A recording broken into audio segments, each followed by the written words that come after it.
1990s में, late 90s या mid 90s में आपको सबसे पहले याद होगा केबल टीवी आया था, और वो 90 से किड में से मैं भी एक हूँ जिसने पहली बार केबल टीवी देखा था। और केबल टीवी देखने के बाद पहली बार हमने नेशनल ज्योग्राफिक या डिस्कवरी चैनल देखे थे, और ये देखा था कैसे वो चैनल्स अपने बताते हैं नेचर के बारे में, स्पेशली जब वो बताते थे वाइल्ड लाइफ के बारे में। अफ्रीका में काफ़ी जगह का बताते थे, लेकिन जो हम बच्चे थे उस टाइम हमें बहुत फैसिनेट करता था अफ्रीका। और अफ्रीका में जितने भी मेजर नेशनल पार्क्स थे, मसाई मारा हो जाए, आपका क्रूगर हो जाए, या बोट्सवाना की तरफ अगर आएँ तो आपका चोबे नेशनल पार्क, कालाहारी बहुत मशहूर था उस टाइम। तो वो हम सब बच्चों को वाले डाम बहुत पहले से याद थे, और वहाँ जाने का दिल सबका होता है। मेरा भी उनमें से एक था कि यहाँ पे विज़िट करना है। बट ये काफ़ी कॉस्टली है यहाँ पे जाना, आज भी काफ़ी कॉस्टली है, पहले के ज़माने में तो और भी कॉस्टली था।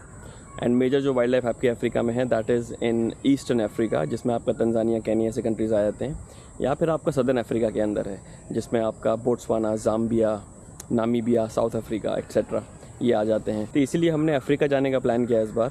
और अफ्रीका लोग जाते हैं, ड्राइव करते हैं एक गाड़ी में, उसमें जानवर दिखते हैं, वाइल्ड लाइफ दिखती है, उसको एंजॉय करते हैं, लॉजेस में रुकते आ जाते हैं।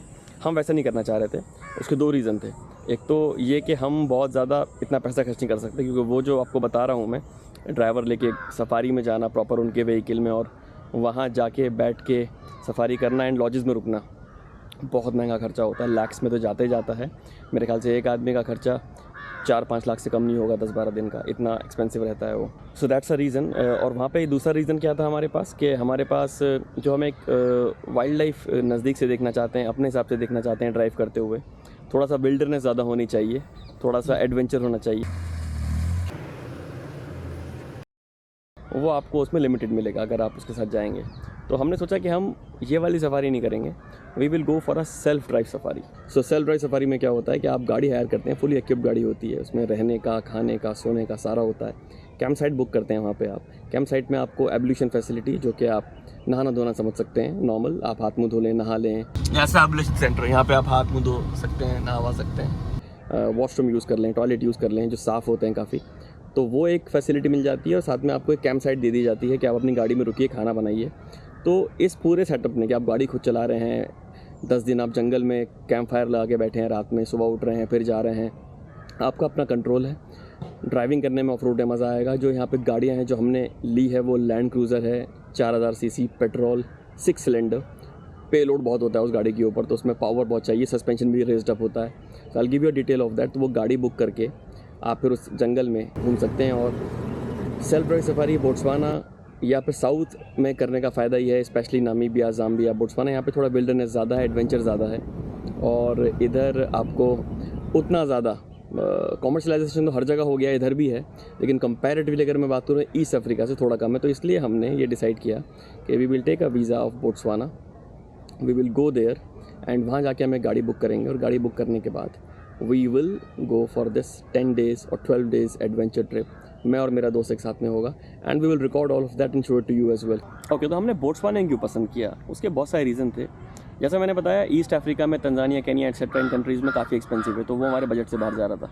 मेरे हिसाब से 150 से $200 US डॉलर पर डे का उसमें बैठ रहा था, एंट्री का हिसाब किताब सब कुछ, तो वो बहुत एक्सपेंसिव हो रहा था। बोट्सवाना में थोड़ा सा कॉमर्शलाइजेशन भी है, बिल्कुल सब चीज़ें कॉमर्शलाइज ही हैं, लेकिन ईस्टर्न अफ्रीका से कम है। ईस्टर्न अफ्रीका में टूरिस्ट का इन्फ्लक्स ज़्यादा है, क्योंकि वहाँ पे अमेनिटीज़ भी ज़्यादा हैं, वहाँ पे थोड़ा कंट्रोल्ड एनवायरनमेंट भी है, एंड उतना ज़्यादा डीप आप जाते भी हैं तो वहाँ पे ज़्यादा आपको फैसिलिटीज़ मिल जाती हैं। फैसिलिटीज़ बोट्सवाना में भी हैं, लेकिन यहाँ पे भी इनका विल्डरनेस और जो एक अकेलापन है वो काफ़ी हद तक मेंटेन्ड है। एंड बोट्सवाना कोई ऐसा कंट्री भी नहीं है जिसके पास अमेनिटीज़ ना हो। Botswana is one of the rich countries in Africa. वहाँ डायमंड का बहुत अच्छा काम होता है। पिछले 10-20 साल में इकोनॉमी बहुत अच्छे से डेवलप हुई है।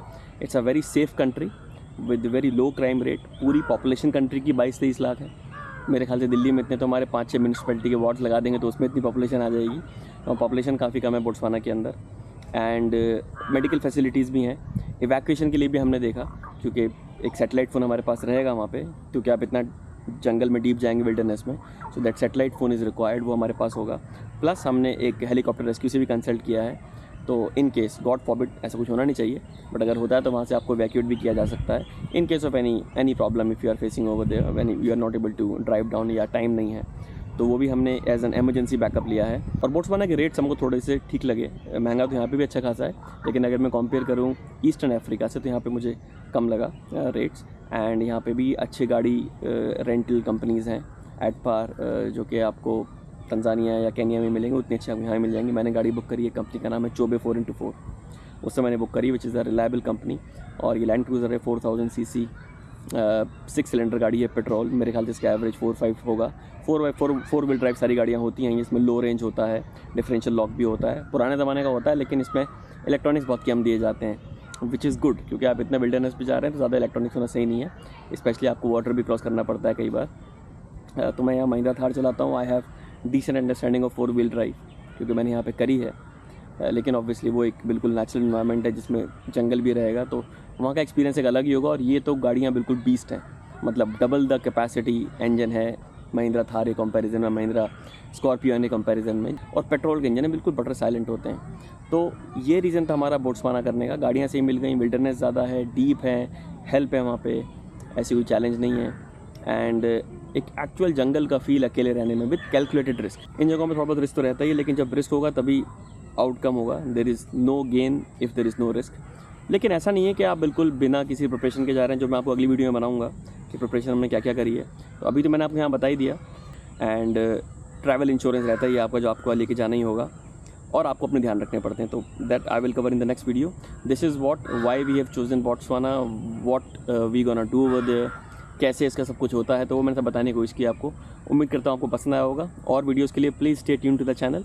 और सेल्फ ड्राइव सफारी की वीडियो इंडिया से काफ़ी कम है या है ही नहीं, तो आपको जो देखने को मिलेगा वो शायद इतनी आसान से और जगह नहीं मिलेगा, और आप अपना भी ट्रिप प्लान कर सकते हैं, और अगर आप नहीं भी कर रहे एटलीस्ट आप उसे देख के एंजॉय कर सकते हैं। So take care of your self. Thanks a lot for your time. Bye.